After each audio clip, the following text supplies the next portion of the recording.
ಎಲ್ರಿಗೂ ಸ್ವಾಗತ. ಮತ್ತು ನಿಮ್ಮ ಹತ್ರ ಕೇಳ್ಕೊಳ್ಳೋದನ್ನ ವಿಷಯ ನಾವೊಂದು ತಂಡ ರಚನೆ ಮಾಡ್ಕೊಂಡಿದ್ದೀವಿ. ಅಂದರೆ ಎಲ್ಲರೂ ಸಮಾನ ಮನಸ್ಕರರು ಒಂದು ತಂಡ ರಚನೆ ಮಾಡ್ಕೊಂಡಿದ್ದೀವಿ. ಎಲ್ಲ ಒಗ್ಗಟ್ಟಾಗಿ ಕೆಲಸ ಮಾಡಬೇಕು, ಸಂಘದ ಅಭಿವೃದ್ಧಿಗೆ ದುಡಿಬೇಕು ಅನ್ನೋದು ನಮ್ಮ ಧ್ಯೇಯೋದ್ದೇಶ ಆಗಿದೆ. ಈ ಒಂದು ನಿಟ್ಟಿನಲ್ಲಿ ನಾವು ಒಂದು ಪ್ರಣಾಳಿಕೆನ ರೆಡಿ ಮಾಡಿದ್ದೀವಿ. ಆ ಪ್ರಣಾಳಿಕೆ ಪ್ರಕಾರ ಮುಂದೆ ನಾವು ಅದನ್ನು ಕಾರ್ಯಗತಗೊಳಿಸಬೇಕು ಅಂತಲೂ ಕೂಡ ತುಂಬ ಆಸೆ ಇಟ್ಕೊಂಡಿದ್ದೀವಿ.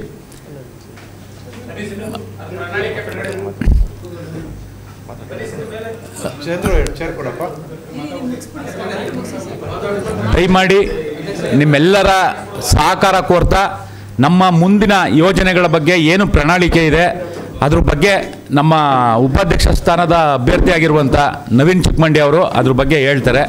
ಆ್ಯಕ್ಚುಲಿ ಇದು ಅವರ ಒಂದು ಶ್ರಮದಿಂದನೇ ಅವರೇ ಒಂದು ಕನಸು ಕಟ್ಟಿ ಈ ಪ್ರಣಾಳಿಕೆನ ರೆಡಿ ಮಾಡಿರುವಂಥದ್ದು.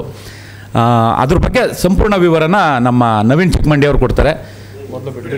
ಅದಕ್ಕೆ ನನ್ನೆಲ್ಲ ಆತ್ಮೀಯ ಪತ್ರಕರ್ತ ಮಿತ್ರರೇ, ನಿಮ್ಮಲ್ಲಿ ಕಳಕಳಿಯಿಂದ ಒಂದು ಕೇಳ್ಕೊತೀನಿ, ದಯವಿಟ್ಟು ನಮ್ಮ ತಂಡಕ್ಕೆ ಆಶೀರ್ವದಿಸಿ ಒಂದು ಬದಲಾವಣೆಗೆ ಅವಕಾಶ ಮಾಡಿಕೊಡಿ ಅಂತ ಕೇಳ್ಕೊತೀವಿ.